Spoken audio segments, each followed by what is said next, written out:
Hello, thank you for your interest in learning more about the San Jose Flea Market Advisory Group. I'm Christy Wong, a principal of Community Planning Collaborative, consultant to the City of San Jose. We were hired to be a third party to gather information from stakeholders and advise on the process of setting up the Flea Market Advisory Group. The purpose of this presentation is to give you an overview of how the city proposes to set up the Flea Market Advisory Group, including how members will be selected, and describe how you can provide feedback on the draft charter proposal. The current proposal is informed by input from vendors and other stakeholders.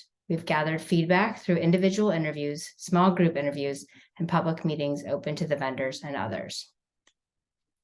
First, I want to briefly review some background on the project. As you may know, the San Jose City Council approved the Berryessa Flea Market South Side rezoning project in June 2021. As part of the project, Council adopted a variety of measures with the intention of supporting vendors as the site transitions from the Berryessa Flea Market to a transit-oriented development. Here is a summary of the key requirements from the City Council that support the overall goal of assisting vendors. First, Council directed city staff to reach out to vendors and engage them in the process. Second is a requirement for the future development to include 5 acres for an urban market. The third requirement is for the property owner to provide a notice at least 1 year in advance of when they plan to close some or all of the market for construction work and to keep the market open until at least July of 2024. This means the soonest the owner can provide the 1 year notice would be July 2023 this year. Fourth, Council directed staff to study the economic impact of the market and to explore alternative sites. The intent of those studies is to inform decisions related to the new market and other potential solutions for meeting the range of vendor needs. Fifth, the property owner agreed to contribute $5 million towards a vendor transition fund, and the city has set aside an additional $2.5 million for this purpose. And lastly, Council gave direction to set up a flea market advisory group that would include a supermajority of vendors. Council directed staff to work with stakeholders in developing the charter for the advisory group. And as you'll hear more about later, the charter will establish the group as an official advisory body to the city and establish important details about the group. I want to remind you of a few important facts. First, let's clarify the city's role. The city does not own land or have direct control over the flea market operations, but the city has imposed requirements related to the property owner's right to build on their land. One of those requirements is for the owner to contribute to a vendor transition fund. The purpose of this fund is to assist vendors with relocation costs, cover studies to inform decisions about the new 5 acre market, support the flea market advisory group, and do vendor outreach. Next, let's reiterate the role of the advisory group. The primary roles of the advisory group will be to advise city staff on how to distribute the funds in support of vendor relocation, on the design and operation of the new 5 acre market on the Berryessa site, and how to determine which vendors will relocate to the next market. This slide outlines the vendor transition fund dollar amounts and what is available to be distributed in support of vendor relocation. Only some of these funds have been deposited with the city at this time, but this shows when the property owner is required to make its big contributions. Some funds are already being used to set up the advisory group, to conduct studies to inform future decisions, to conduct vendor outreach, and to set up a new business transition program to support vendors. This program is being led by Mission Asset Fund. Among other activities, the advisory group will advise the city on how to spend the remaining $6.375 million. That's $6,375,000. You may want to pause the video if you want to read this slide more closely. As I mentioned, Council directed staff to work with stakeholders in developing the charter for the advisory group. Over the last few months, we have gathered input on how the advisory group should be structured. Now we are sharing the draft charter for additional feedback. Staff will consider all the feedback on the charter and incorporate any changes. On February 22nd, we will hold an in-person community meeting for vendors to approve the charter and launch the member selection process. In March and April, we will provide an update to City Council and conduct the member selection process. And in May, we aim to begin advisory group meetings. This slide summarizes the different ways that we engaged vendors in the fall in order to answer questions about the process and get input on how vendors want to be represented in an advisory group. We conducted outreach at the market on rent weekends. We held one-on-one interviews. We conducted some small focus groups, and we heard from vendors at larger format meetings. We did some meetings in person and some online. So what have we heard from vendors? There were some common themes, but not everyone feels equally strongly about all of them. I'll say that first, there is a sense of urgency broadly.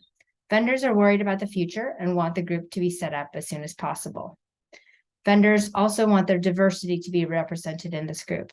That includes diversity of language, background, what vendors sell, how long they have been at the market, and more. There's also a desire to have representatives who are thinking about the broader community, not just their individual interests, and people who are committed to the future of the market. Vendors also value fairness and equity. This does mean recognizing that people have different future plans, including retirement, and different needs to be met. And lastly, there's some, but not 100% interest in having a selection process that empowers vendors and minimizes political campaigning.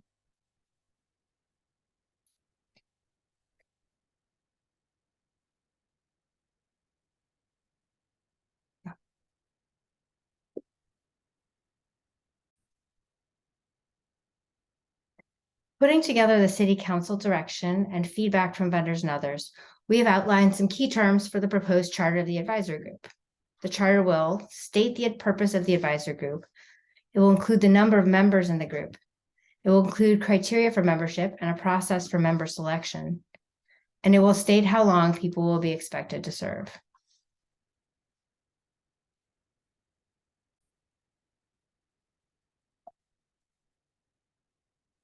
First, the purpose of the group.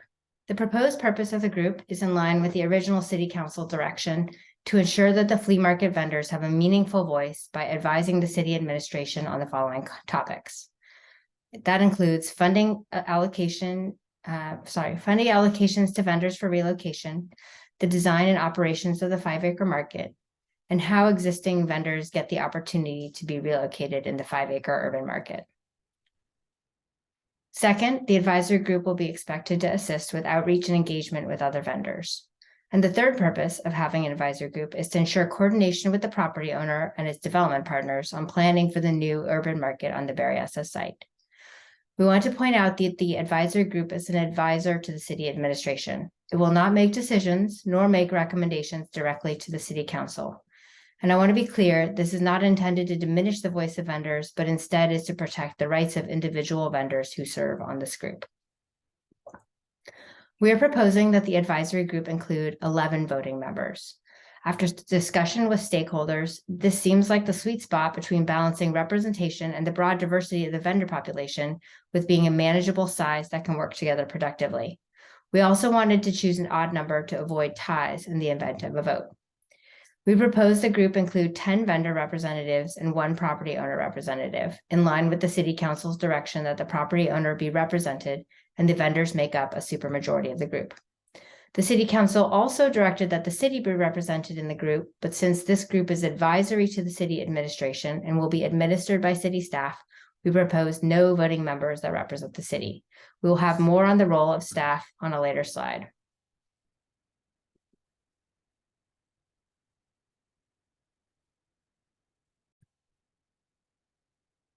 We propose that members be appointed to the advisory group by the city manager based on the seats listed here and membership criteria that I will talk about more next. Nominations will be taken from the Berryessa Flea Market Vendor Association for 6 of the 10 vendor seats, and the city manager's office will run an application process for the remaining 4 vendor seats. Vendor association members are eligible to apply for those open seats. Lastly, the property owner will be able to nominate representatives for the property owner seats, including the primary representative and an alternate.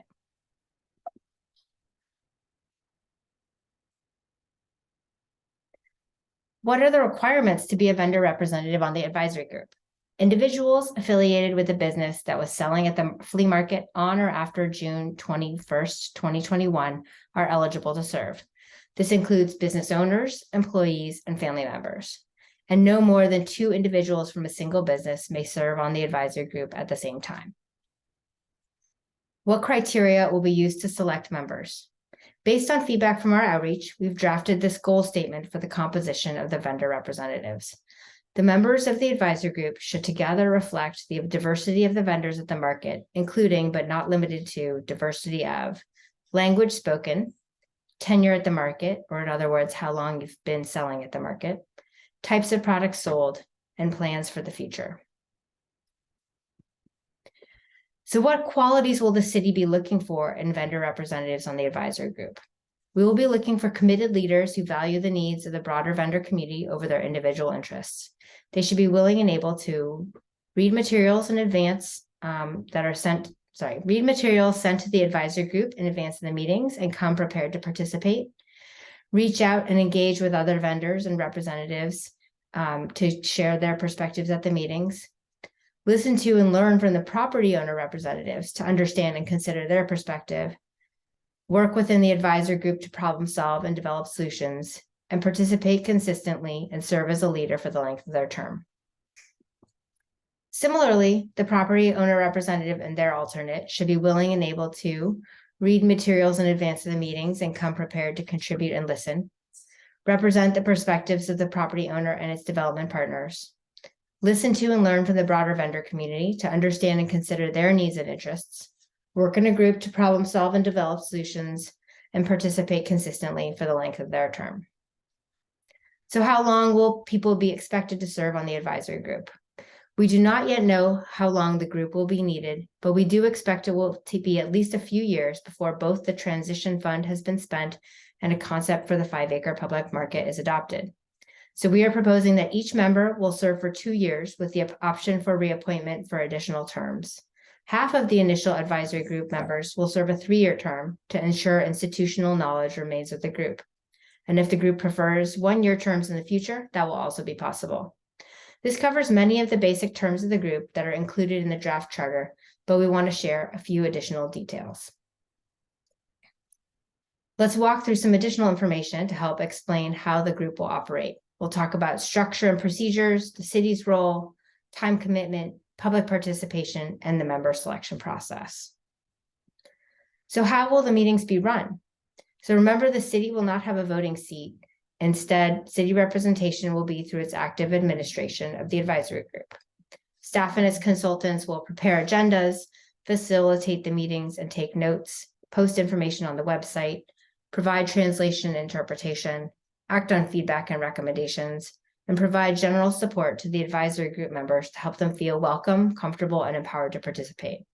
The intent is to provide structure to the meetings, a productive space for coordination and collaboration to occur between the city, vendor community, and property owner team.